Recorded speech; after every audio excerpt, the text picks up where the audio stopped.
A reading from the Holy Gospel according to John. Jesus said to Nicodemus, "The Son of Man must be lifted up, as the Moses lifted up the serpent in the desert, so that everyone who believes may have eternal life in him." Yes, God loved the world so much that he gave his only Son, so that everyone who believes in him may not be lost, but may have eternal life.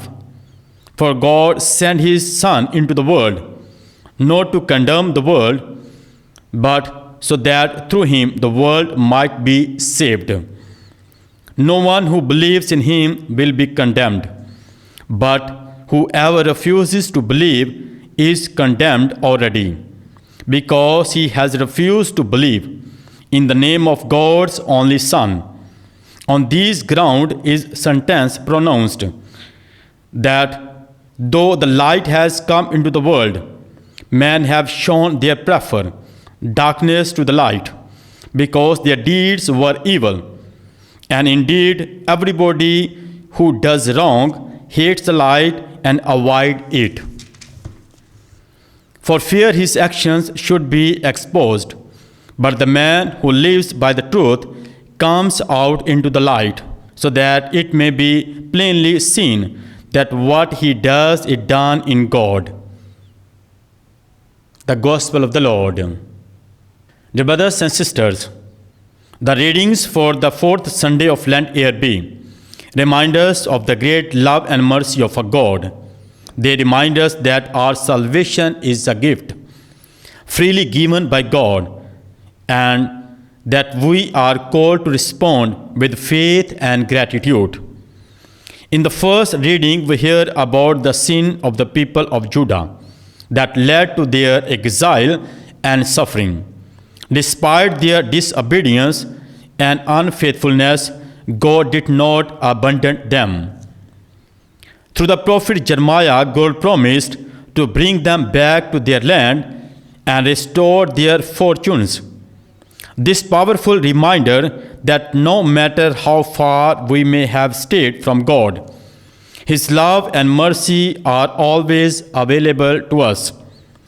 The psalm echoes this theme of God's enduring love, as we are reminded over and over again of his steadfast love and faithfulness. In the second reading, St. Paul emphasizes that our salvation is a gift from God, not something we can earn through our efforts. It is by God's grace that we are saved, through faith in Jesus Christ. This should fill us with gratitude and humility.